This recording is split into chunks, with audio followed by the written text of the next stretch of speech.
big change has to start somewhere, and it starts just by doing it. And stay tuned for our talk with Joseph Clark about supporting LGBTQ plus youth.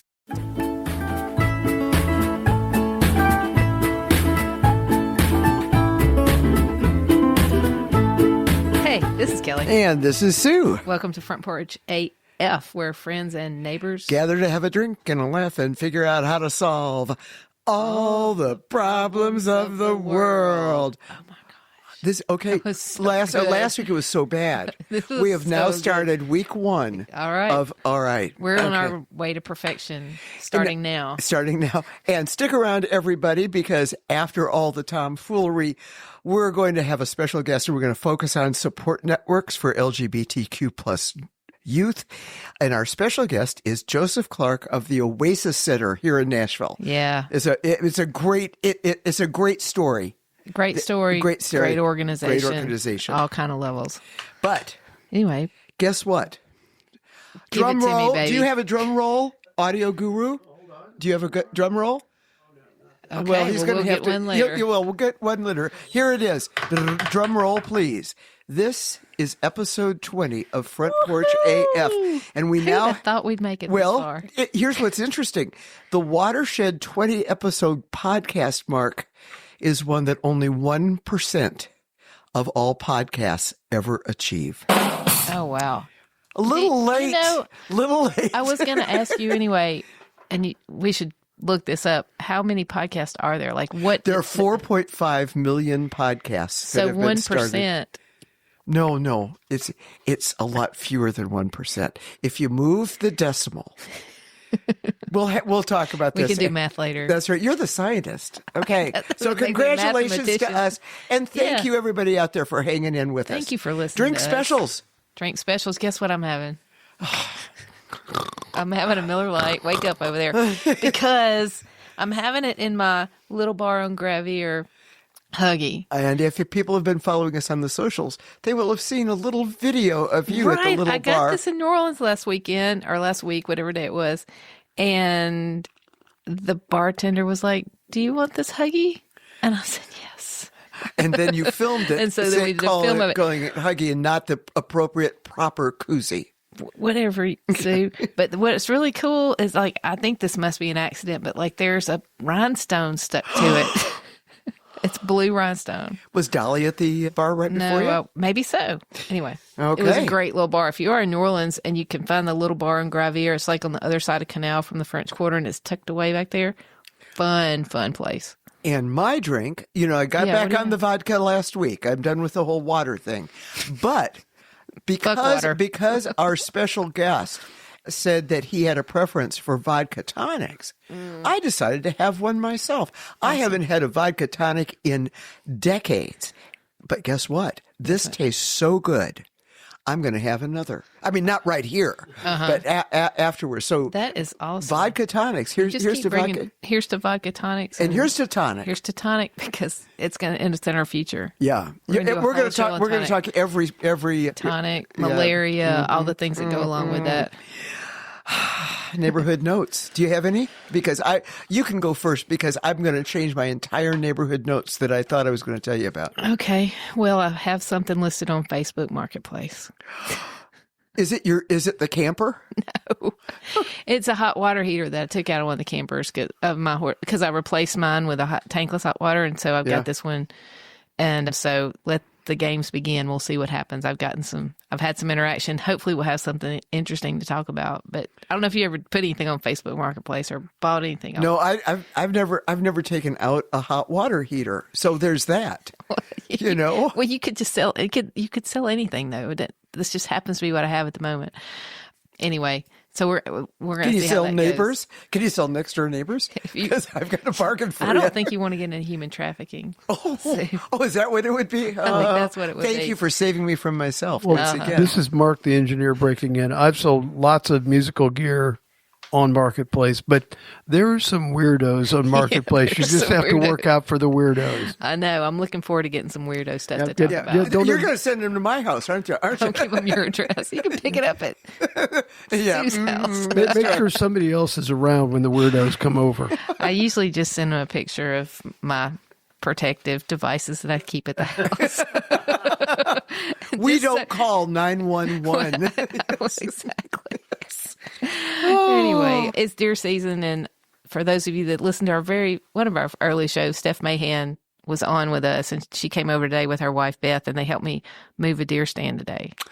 And a deer is what brought us together all those years ago. Just such a roadkill. Great theme for us. Yeah, that was roadkill. This is not. Oh, that's right. We didn't put the deer stand on the side of the road.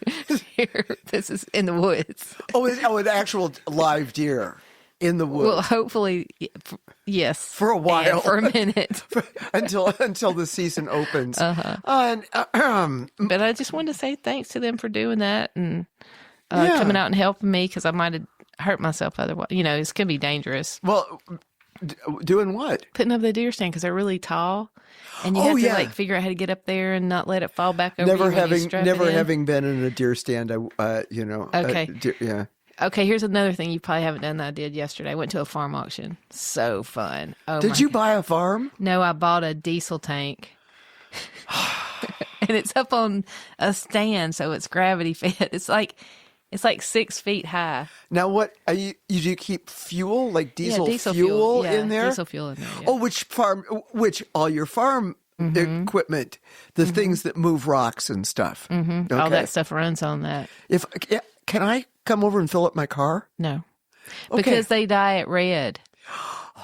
And so it's the same diesel, but it's ag diesel, and I get it because it's tax exempt and it's a little bit cheaper. This is a whole lot more than I ever wanted to know about. But I'm just telling you, and nobody out there. Oh, wait a minute. If you get pulled over with that stuff in your tank, and you'll get a big ticket. Okay, well then I anyway, you ask. Okay, my neighborhood note. Moving on along.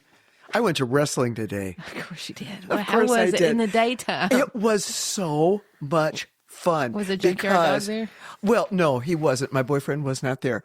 But Tower Defense, our fave neighborhood band, Jeremy and Mike and Sarah and Curry, who are loud, rock on, punk, killer, they played and opened Symphony Wrestling. They opened the wrestling. They did. It was terrific. And yes, there will be video on the web. A gig. I know.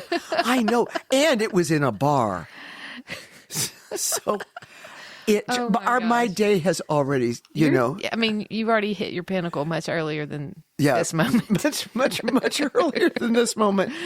Oh, but I do have a very, very, very nice neighborhood note. Go ahead. Go for it. One of the people on our South Madison, Englewood neighborhood things posted an invitation to anybody who is hungry to come to her house for Thanksgiving dinner. Oh, wow. Yes. And she said she could probably feed a couple of hundred people. Don't worry about taking anything. She's going to have everything ready. And it was an open invitation on Facebook if you are hungry. And as we are recording this, we have the SNAP benefits have ended. Yeah, they ended. They're supposed to have started back up, but sadly, there's a little delay in that. Are we going to be able to have a link to that Facebook post? No, because you might. Well, for Englewood, we will put it on. What we will do is put it on our Front Porch AF Facebook and link to it for those people who are. If you are hungry and it's Thanksgiving, I will put that up. That's pretty incredible. Yeah. I mean, what a great thing. Yeah. And we've got a future guest of ours, Megan Palmer, who's going to be here talking about nursing and healing music. Megan came and did sandwiches with us yesterday with Lori Green from the Homeless Pets from Safe Paw. Mm-hmm. And every Saturday they feed hundreds and hundreds of people sack lunches. And once a month I take a selection of sandwiches, but lots of people bring sandwiches and they distribute them. Yeah, when we were there the last time. That's right. You brought in tons of your sandwiches too. It's a pretty great. I mean, they're really organized. They have a whole group of people that do that. It's pretty impressive how they get that put together. I hope anybody out here listening, if you're hungry, I'm so sorry, and I hope if you check it, if you're local, we will have links, of course, and I hope by the time you hear this, those yahoos in Washington, and we'll leave it at that. We'll leave it at that. Mm-hmm. But call your congressperson. All those motherfuckers. You almost, Well, hey, I write the Three Stooges, John Rose, Senator Haggerty, and Senator Blackburn on a regular basis. Yeah. And Marsha Blackburn actually is sponsoring a bill to open SNAP again. Good for Marsha. Yeah, good for Marsha. I mean, a lot of her constituents are on it, so she needs to be doing that. Mailbag before we... Yeah, mailbag real quick. Mailbag real quick. I got an actual piece of mail from my sister Kit. Okay. We're going to do a girls' cruise in a few weeks. And Kit always sends a printed travel schedule of the season with her, because she and her husband travel a lot. Say December something, and it gets down to, November, and it doesn't say girls' cruise. It says drunk cruise. Oh, gosh. And there will be a picture. I'm not making this up. There will be a picture. So are y'all going to listen to the podcast while you're on the ship? Well, if it comes on? Well, if it comes on, but it will have dropped before. It's nicely sandwiched in between a drop. Okay. So we will. My sister does listen to every podcast, and it's actually kind of complimentary. That's awesome. Be still my heart. Right? I think it'd be cool if y'all got drunk and listened to the podcast. I'll bear that in mind. Can we go to today's topic? Let's do it. What is today's topic? I know you said it earlier, but... Today... Listen, may I introduce... I'm going to read because otherwise my thoughts won't get... I think you should. Okay. And our guest today is further proof that our Front Porch AFers are the best. You and I attended a candidate forum a couple of months back at the Tennessee Brew Works, and space was really at a premium. It was packed. So we invited this woman standing off to the side to share our table. But not our beer. Not our beer. Anyway, we got to talking about the pod and politics, and we traded information, said goodbye. And a couple of days later, we got a message from our new friend Bethany suggested that we get Joseph Clark as our guest for Front Porch AF. And that was a lucky table share, I'm telling you. Nothing is, everything, there's probably a meaning behind a lot of things. Serendipity. Right? Yeah, good things happen. Joseph Clark is the Director of Action and Advocacy at Nashville's Oasis Center, which is a nationally recognized organization on a mission to help young people move into happy, healthy, and productive adulthood. OasisCenter.org. And we'll have that on our website and socials. But Oasis is also the home to the Just Us program, which offers positive youth development and mental health services for LGBTQ plus middle and high school students. Joseph oversees those programs and also delivers trainings to educators, counselors, community organizations, and businesses to ensure that all LGBTQ plus people have equitable access and can thrive in their communities. Kelli and I, Joseph, we had such a good time meeting with you over Zoom. It's great to finally meet you in person. Welcome to our Front Porch. Thank you so much for having me. Yeah. I'm so glad to be here. It's really good to have you here today, Joseph. Yeah. Okay. What's the elevator pitch about Oasis Center and Just Us? Oh, gosh. We'd be on that elevator for a very long time. Oasis Center has been around as a youth-serving agency since 1969. And we have over 23 programs that meet young people where they are, sometimes in a time of crisis, sometimes in a time of identity exploration and community engagement and empowerment, up through college and career preparedness. Just Us is our suite of positive youth development programs and mental health services that specifically focus on LGBTQ plus people, young people. So we have programs for middle school students and high school students. We have an internship program called Students of Stonewall for high school juniors and seniors. We also have queer identified therapists within our Just Us department providing mental health services because we thought that was such a necessary piece for young people navigating adolescence and needing mental health support, for that provider to have that shared lived experience. We also are in a position to provide young people with access to gender-affirming items, whether it be things like chest binders or makeup kits or even LGBTQ literature that their stories are reflected in. And so we will engage or work with about 150-ish young people each year, not just from Nashville or Middle Tennessee, but really across the state, because to this day, Just Us is still the only full-time staffed and intentional positive youth development program for LGBTQ kids in Tennessee. Strangely enough, that segues exactly into what I wanted to ask you next. From your website, it says, young people are free to be their authentic selves in a welcoming environment. What does being their authentic selves mean to these kids? It means, first and foremost, being a kid, being a young person. Being an adolescent is so hard. I mean, I don't know that any of us want to go back to what it was like to be a teenager trying to just figure life out. And it is so much harder when you have such a marginalized identity, especially in a state like Tennessee, where there are such few opportunities for anything, for engagement, for access, for representation and support. And so first and foremost, our work is to create that space where young people can be young people and they can explore their identities and ultimately celebrate their identities for exactly who they are as LGBTQ young people, because so many of them don't have access to that. Significant portion of our young people are homeschooled or virtual schooled because their school is just not a safe space, or if they don't have opportunity to be homeschooled or in a virtual school setting and are kind of dredging through the school day, they are not finding support and access to be a young person. And so that's what we want to do. We want them to have a space where they can figure it out and support them as a young person growing into, hopefully, a happy young adulthood and then into young adults. And that's what we do. That is so amazing. I just love it. I was looking at your website. The stats are just incredible. I think just in general for all youth, 97% of the teens that come to your emergency shelter and interact with Oasis Center go home either with their parents or into a safe place, not in the state system, which is incredible. Our emergency shelter is for young people 13 to 17 years old. It's a residential program where young people come and live at Oasis Center, but it's for those young people where home is not a safe place for whatever reason right now.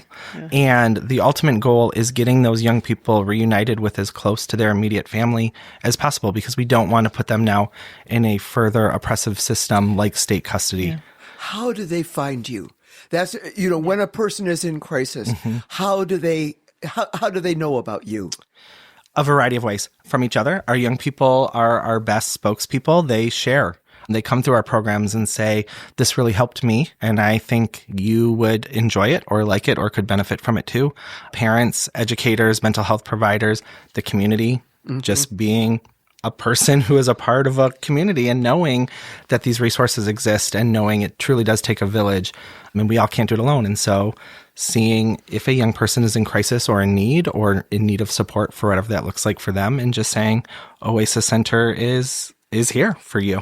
So I'm just going to add real quick, I noticed that as youth rotate or come through the program, they also become mentors. You mentioned that. They find out from other people, and Just Us is, you guys do that as well in that part of the program.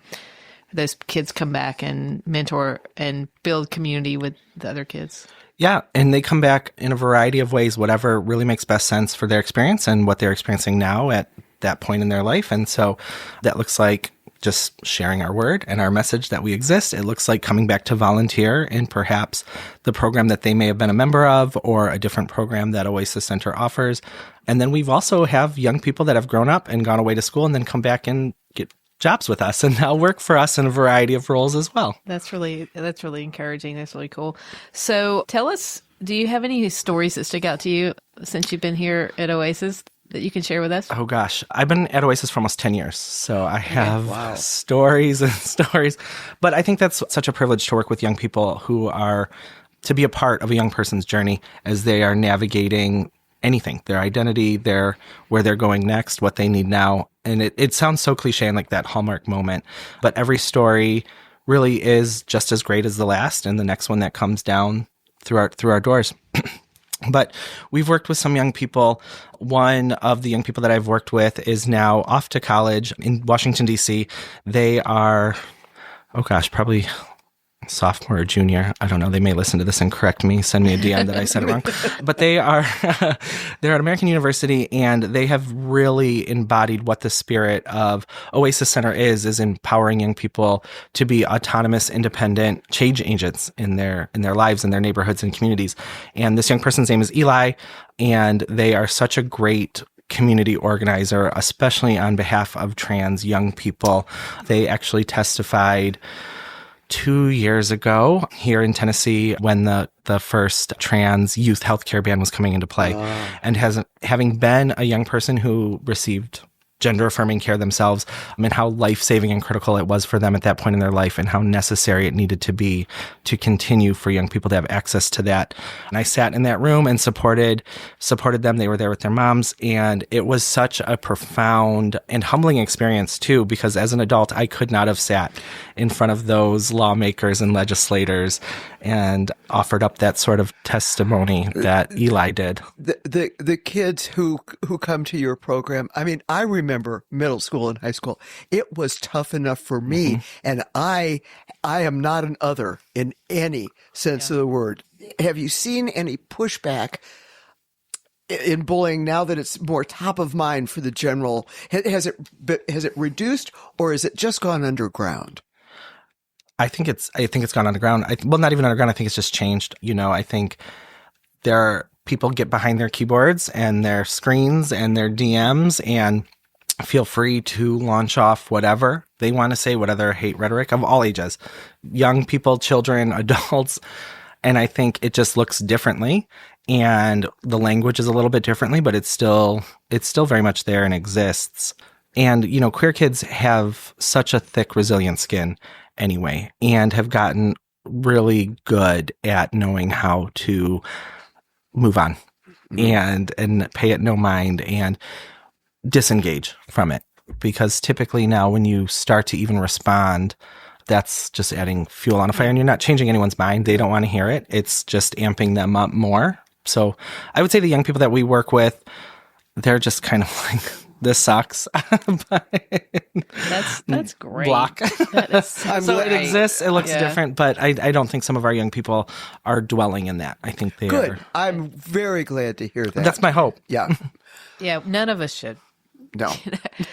So, Joseph, I'm going to jump in here because you mentioned the Eli is in college. I know that's also a big focus for the Oasis Center with, across the program to get these kids to be, like you said, adults, self-sufficient adults in college. Tell me what the Stonewall Scholars are. Our students at Stonewall? They are a group of high school students, usually juniors and seniors, who are just the most incredible young people I've ever met. I don't ever want to have favorites, but they're one of my favorite groups of young people to work with because they are in a year-long internship where they are getting their feet wet. They're dipping their toes into the pool of advocacy and activism work and going out, drawing from their LGBTQ knowledge and ultimately their lived experience to really hopefully push the needle a little bit forward for progress for LGBTQ plus people here in Middle Tennessee and in Nashville. One of their biggest pillars of their work is we partner very closely with residents at the Vanderbilt Medical Center. And it is an opportunity for these future healthcare providers to sit down and listen to these young people on what they can do better to provide an open and affirming experience, regardless of their field of healthcare, whether it's emergency or cosmetic or pediatrics or whatever that looks like. And it's young people saying, this is why I may have avoided seeking out going to a doctor or getting my needs met, or I went to a doctor and this really sucked. This was terrible and should not have happened. Or I went to this doctor, this provider, and they did a really fantastic job. And I felt affirmed and validated. So they're changing it for themselves and the people, the world actually, not just for themselves. That's cool. So that's their work, is they will sit down with adults and have very difficult and frank discussions on how to be an open and affirming ally advocate on behalf of LGBTQ plus people. That's great. Tell them thanks. I will. Tell Eli thanks. So we're going to get to this very important question that we... Yes. It's what would you like to leave our audience with? What would you want people to know? Oh, gosh. What's their takeaway? What do you want people to take away from this little interview here? I always want people to know we may feel that we don't have the power, the skills, or the knowledge on how to make big change, but big change has to start somewhere. And it starts just by doing it, by speaking up, by standing up for LGBTQ plus young people, especially as adults. Every decision we make, everything we vote for or vote against will directly impact young people almost immediately, and they have no say in that matter. We are making decisions for them. So keep them in mind, especially our trans and non-binary young people. They're really going through it right now. And so we can all advocate on their behalf just by being aware of what's happening. And we will have all of this information on the web, but if somebody's just listening out there right now, who do they look up?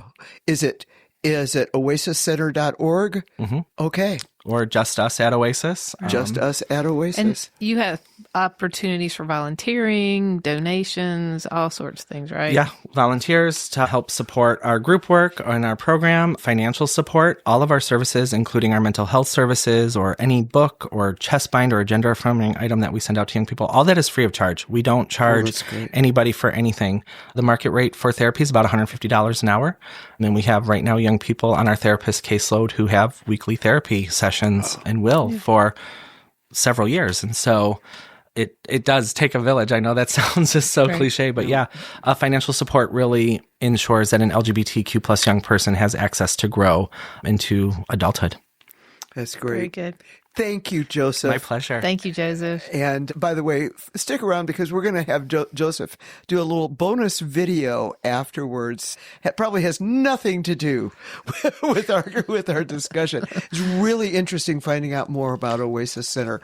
And you, Kelli, introduced me to Oasis Center when I said, what nonprofit are we, promoting, are we donating things to from the Moto Sisters? Yes, the Moto Sisters Collective. Moto Sisters Collective chose Oasis Center, and I got familiar with you then, and I'm so glad you came. Thank you again. Yes, thank you so much. And thanks to all the kids who are working so hard. I can't imagine how hard it is. Yeah. Oh, and now, making a positive difference, action after this show. Did we say it? Say it again. So go to the oasiscenter.org. That's right. Find out what you are. They help kids across the board, and there are so many opportunities to volunteer with this organization. But that's Nashville.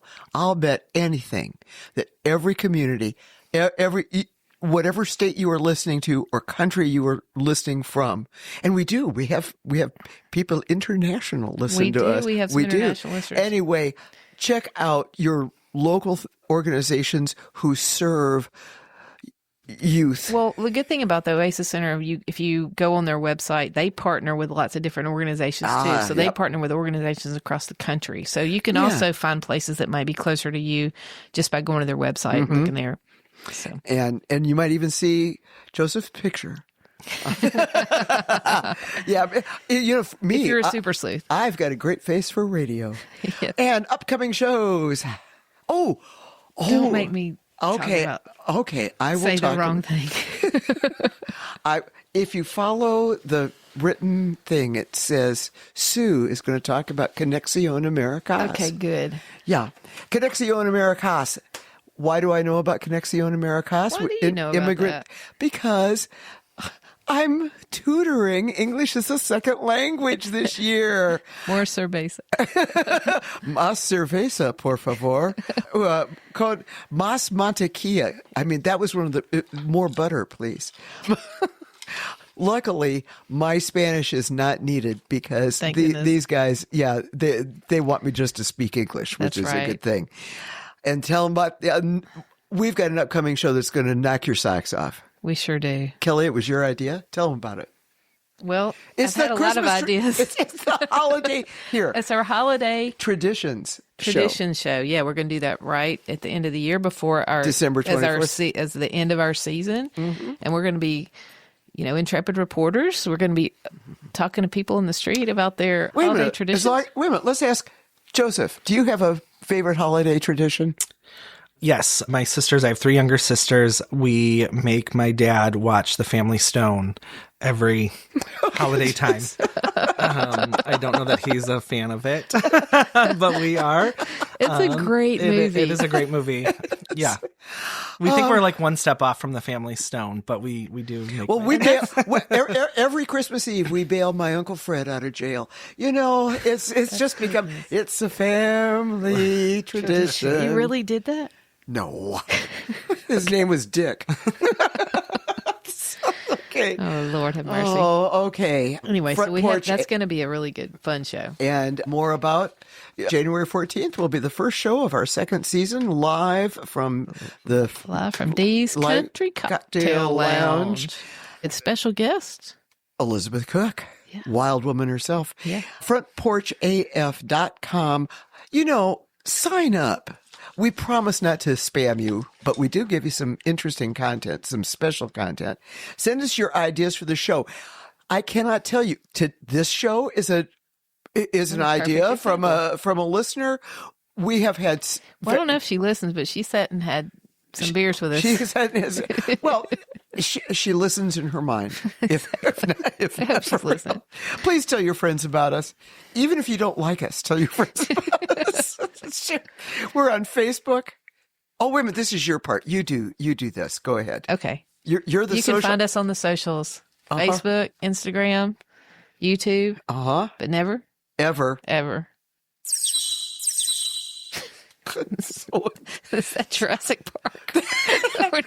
Whatever happened to the bird sound? Okay.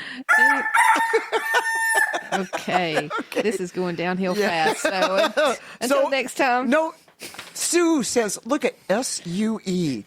Sue says, so until next time. Then KELLI says, when we gather on our audio front porch to grab a drink and solve all the problems of the world. Cheers, y'all.